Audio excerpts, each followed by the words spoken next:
This is for entertainment purposes only. This short story is only for people over the age of 18.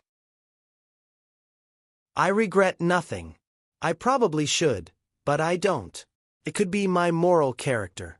More likely it has to do with the fact I brainwashed myself to not regret taking over the minds of so many beautiful women and making them my obedient slaves.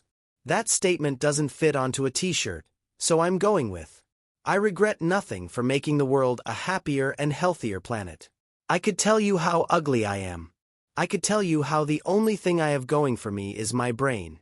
I could tell you about the years it took to make a brainwashing light. I could tell you about how hard I worked to get to the top of my class in college and got a great job right out of college. I could tell you all that in excruciating detail. Alternatively, I could get to the good stuff. I do have to tell you, the first time I tested my light imprinter, I tested it on myself. I didn't want anyone else to be subjected to it. I played an audio file to make me want to exercise, to drop fat, and build muscles. I couldn't do anything about my height, or lack thereof, but I could be a squat tank. The light is magical. When I started the audio file and flipped on my machine, the light was everything. It dug into my brain like a hand into a bucket of water. There was the light, and only the light. My brain was consumed by the light. Then there were words. I didn't understand the words. I only understood there was the light. It took me a few moments to realize that the light was off, and had been for a while except for that initial soft burst into my eyes. What I was seeing was my mind being opened by the light, until the audio file closed it again, and I came back to myself. I hit the gym hard. I've never been big into anything physical, but after the light. Oh, the light. Nothing could stop me from weightlifting 6 days a week for hours. I loved weightlifting. I loved seeing women also into weightlifting. I loved seeing women exercising. I just loved seeing women. I made my light smaller. I had a plan. I made the imprinter about the size of a large water bottle, down from a laptop on a cart with lights that were full-size LEDs. I wanted to test out my new imprinter, so I used myself again. As smart as I am, I goofed. I've made so many audio files of commands, for me and others. It was a hobby. I would make these text-to-speech voices say anything I wanted. As a single guy, it was nice to hear a female voice telling me how she wanted to please me sexually. That was one type. Another type, I imagined what I would do to the sexiest of women being sexy, being funny, being cool, making me however I wanted. I put that into the same kind of audio program. I built elaborate fantasies of commanding me to be dominating of women, making them my sex slaves, and having them pleasure me with only regard for my enjoyment. I had so many of these files, not grouped, but just with names that only made sense when I made them. I'm not sure which one, if there was only one, of these I picked, but it absolutely wasn't the one for getting 8 hours of sleep a night. That second test was the one that changed everything. I wanted women, sexy fit women, dedicate their minds, bodies, and souls to gratifying me. I wanted the best of the best women that would make themselves as sexy as possible to make me feel only enjoyment. All those women at the gym that didn't give me a second glance, let alone a first, would be on their knees before me, begging me to let them just touch me. All this was in my head, and not a single sliver of regret. Planning on how to do this, in my dream I figured out how to make my imprinter even smaller. I drew out my design as soon as I woke up. The battery wouldn't last more than a dozen flashes before it would have to be recharged. The range would only be about a meter. However, it would fit into a pen. I called off work, and got to work on my real project. 3 days and I had a working model. I went to the gym. I spotted a target. I went in for the, not kill, but domination. Think dark hair, dark eyes, tan skin, and muscles rippling and bulging all over her. She didn't have the six-pack abs, but those kinds that are long smooth muscles around her navel. Her legs were not bulging cords, but firm long bunches. Her calves were tight long balls that would have looked good in heels. She didn't have much on her chest, which was a shame, but I'd seen her at the gym many times before, and I knew she came alone. I later found out her name was Carol. I flashed Carol with my imprinter when she went to an out-of-the-way drinking fountain between sets. She stood there, unmoving, and I knew basking in the light that was now her world. As I tell you this part, understand, I don't remember everything that was said between the two of us, and I might have gotten the exact wording off, and if I don't remember what was said, I'll make it up, but the spirit will be the same. I do remember the first things I said to Carol were, I am your master. You are my slave. You will obey in every sense of that word, me, completely, totally, and in all ways using your entire mind, body, and soul. That stuck with me because I had read it somewhere and it sounded good. Having experienced the light myself, I knew she wouldn't remember what I said to her, but it would be in her mind, and would never leave. When I snapped my fingers, after telling her to wake up, Carol blinked a bit. She saw me and it was so hot to see her body tremble. Was she shaking with fear, lust, or the realization her life had changed forever? I had no idea. She landed on her knees hard, and bowed before me before staying on her knees and looking up with intense desire. Master, I am your slave, command me. She said with eyes that, although I've never been really good at reading people, were filled with love, hope, and longing. Let's go to your place so we can fuck. I stated. As you command, Master. Carol said, excited in a way that made me think this was her only reason for breathing. We went in my car. I wanted to take my car so she could give me a BJ on the way there. Her condo was nice, a little on the small side, but quaint. I hadn't erupted yet when we got there, and there were people around, so I remember having Carol let us in before we continued. I don't remember exactly what I said, but in moments our clothes were off. I was pressing her up against the closed front door, and she had her legs wrapped around me. I do remember saying, This is the best sex you've ever had. I am 10 times the best lover you could have imagined. I make you feel 100 times better than your best orgasm. She went from being active to being like a wild animal. We somehow made it to her bedroom, and got the sheets back before we continued. Sex with Carol was not the magical, loving, soft, and comforting kind of sex that some people describe. Carol and I, that first time, were like wild deer hitting each other with their antlers. The force for which we were striking each other's bodies would have been violent if it wasn't for the moans of pleasure coming from both of us. When Carol was on her hands and knees with me behind her, I pulled her hair, and she climaxed at this. I loved it so much that I said, When having sex, whenever I pull your hair, you will have an orgasm. Carol's response was, Yes. Ah. Master.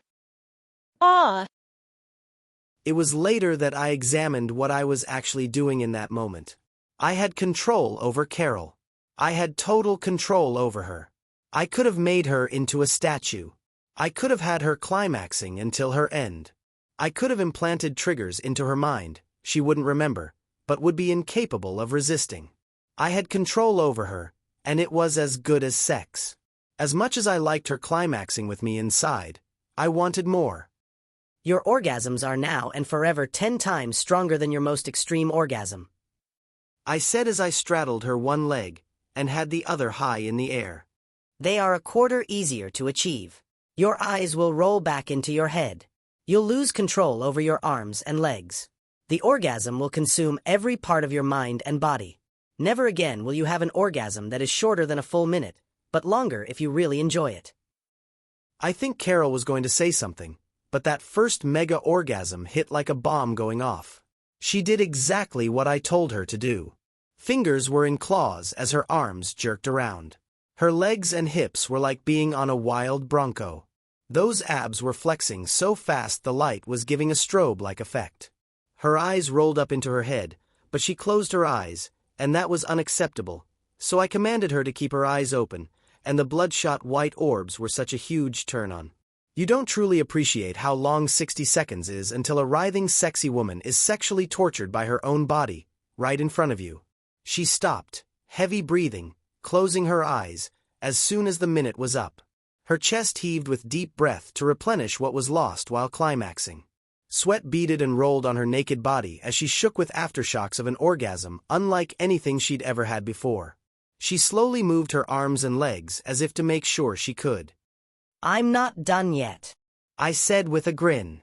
She looked at me with her brown eyes, and could see the longing to serve me, and the exhaustion from such an intense orgasm. Please, master, a moment. She said, or something like that, as she was still getting her breath back. No. I exerted using my control. You are horny and ready for me to fuck you again right now. Her eyes went wide as her body moved. Legs spread wide while she was on her back, and she moved to point her sex at me. I couldn't tell if it was sweat or other, but she was open and wet, ready for me. I again took her. She had another mind-blowing orgasm a fraction of a second before I did. It took me a few moments to realize it, but she was limp as a rag doll.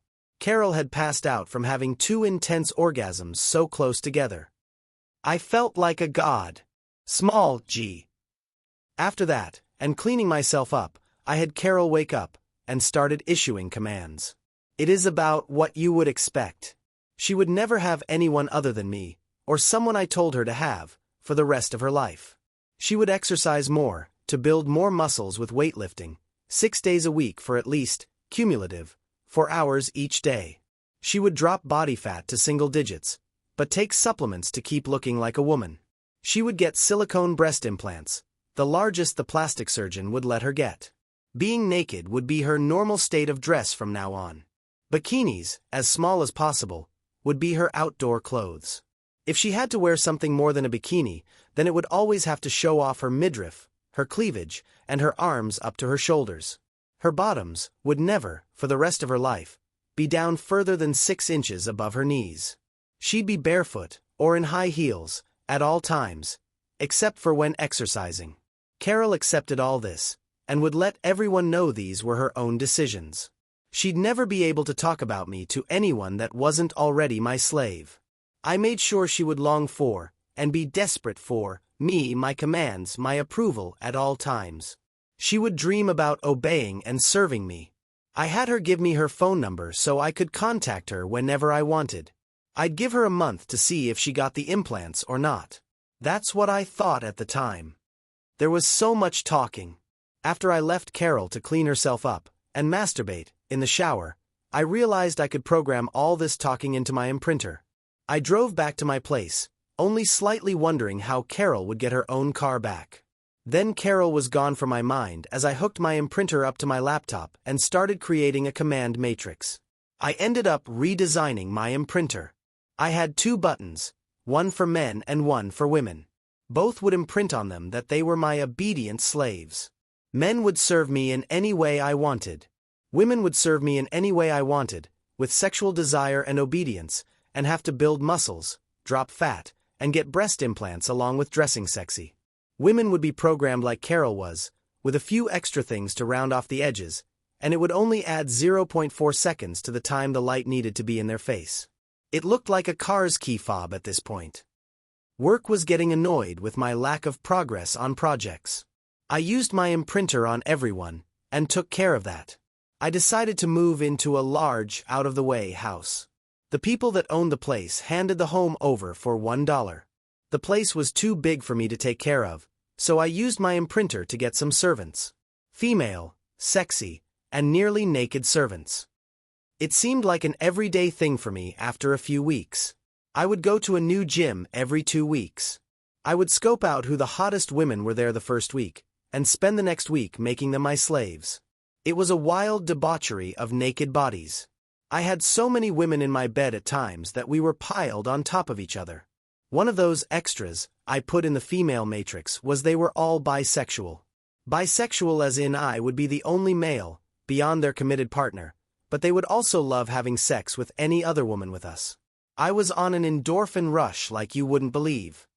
Sleeping, exercising, eating, and sex became my world. A flash of light and any woman would be on her knees pledging obedience to me.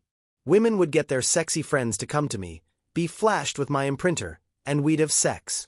I'd walk through the gym, see a sexy woman, flash her with my imprinter, and we'd have sex right then or not long after. Life was good. It came to me in another dream. When I woke up, I told one of the 4 women that were in bed with me what my dream was, and had them remember it for me. I had no pen or paper around to write it down, but a brainwashed slave forced to remember my every word was just as good. A key fob was good, for up close and personal, but a wider distribution would be better. The imprinter could imprint using micro-LED packets. What is the screen of a smartphone made up of? You guessed it, micro-LED packets. Could I turn everyone's smartphone into an imprinter? I sat at my computer in that grand house for hours, running simulation after simulation of my imprinter. A program that would take over the brightness of a phone screen, the pattern and intensity of the screen, and send out commands? Such a thing would be difficult, but not impossible. This wasn't just some video to be played on the phone, but an intense wavelength of light that the smartphone screen could just barely manage. Nothing like crunching away at calculations while two women were under my desk pleasuring my manhood with eager desperation in their eyes. It took 3 weeks of daily work, subtracting sleep, sex, and exercising, to get a working program. I sent the new and improved program to Carol. I hadn't seen her since that first encounter. She now had what looked like bowling balls bolted to her chest. She was completely naked, legs spread, bush shaved off, with hands knitted behind her head as she filmed herself singing, "Twinkle, Twinkle Little Star." Off key, but that would be forgiven since she was having an orgasm with every other word. This wasn't a command I gave her, but an imprinter going through her phone. I did enjoy watching the video even more when Carol got to the second stanza of the song, and her orgasms were so intense. She dropped unconscious. I put my imprinting program out, in the form of a linked video, on every social media platform out there. It wasn't a video, but a virus. It would go into a person's contact list and send itself out to everyone on the list. When I first put the imprinter program out, everyone's phones started erupting with demands they watch my video. Hive mind came to me, and I was the male queen, which sounded wrong, but that's what I was thinking. That mouse click changed the world. I had the phone imprinter do its thing in the 20 most popular languages in the world. Wars stopped. Conflict stopped. Irrational hate and anger stopped. Lying and cheating in governments stopped. Every government agent stopped working for themselves and started working for the people they were supposed to be representing. Laws that had been ignored or flat out broken were now followed. People who had committed crimes, which were at the level of felonies, confessed. Accountability was restored. People were free. That's not entirely true. The matrix for the phone imprinting made people start to eat better, exercise, and take their health seriously. I'd never seen so many people outside, just walking around. The world had embraced exercising. Fresh fruits and vegetables were in high demand, while processed and artificial sugary foods rotted on grocery shelves. Every gym was packed. Every exercise equipment was sold from stores. Online retail stores had to give wait times for merchandise of weeks to months to years. There were more bicycles than cars on city streets. Women in general were also becoming more of what I wanted. If they had it, they flaunted it. Older women still got to dress in what was normal clothes. Up until 18 years of age, girls would also dress in what was normal clothes. Women who were of age, and up to about 55 years of age, and had good enough bodies, were practically naked. Bikinis of all kinds were sold out in hours. Tutorials on the internet showed how to make your own micro-bikinis out of shoestrings and a quarter of a handkerchief. Plastic surgeons were booked solid for breast implants for years in the future. I did that. I also had every woman with a smartphone on Earth, my obedient slave. There is a phrase, written or spoken, that would make anyone who reads or hears it obey me completely. It was a thrill to go to a beach in California and just walk through, seeing a sexy woman, showing her the phrase on a slip of paper, and she instantly wants to obey and fuck me. I've done this several times, all over the world. One time I got in mild trouble, or at least the police stopped me, when I had gone overboard and there were 30+ nearly naked women following me while groping each other. One quick talk with the cops and we had an escort to the penthouse of a hotel where it was another of my chaotic sexual combat sessions that I would call an orgy. I wanted to get all this down for one very good reason. There's a new smartphone coming out, and everyone will want it. I won't have to release a new imprinter program since it will already be installed on the phone. You can't delete it. You can't uninstall it. You can't avoid it. It will smooth out some of the rough edges from my previous imprinting matrix. I'm sorry to all the women who got frostbite on their toes and other body parts in colder climates in the wintertime. The program will also infect the people in the phone's contact list that have older or different smartphones. The new program will also infect any phone nearby with the imprinter program, without having to be on the person's contact list. Why am I doing this, you might ask? Simply put, life is better. War has ended. Illegal drug use has ended. Family planning for how many children each family should have until the men get a reversible semen block installed has begun. There is an increased focus on energy that is better for people and the planet without costing too much. All in all, the world is a better place with a mostly hands-off control of the planet. I say mostly because I am still acting like a god, small g. I mostly stay out of politics. I'm not slimy enough for that.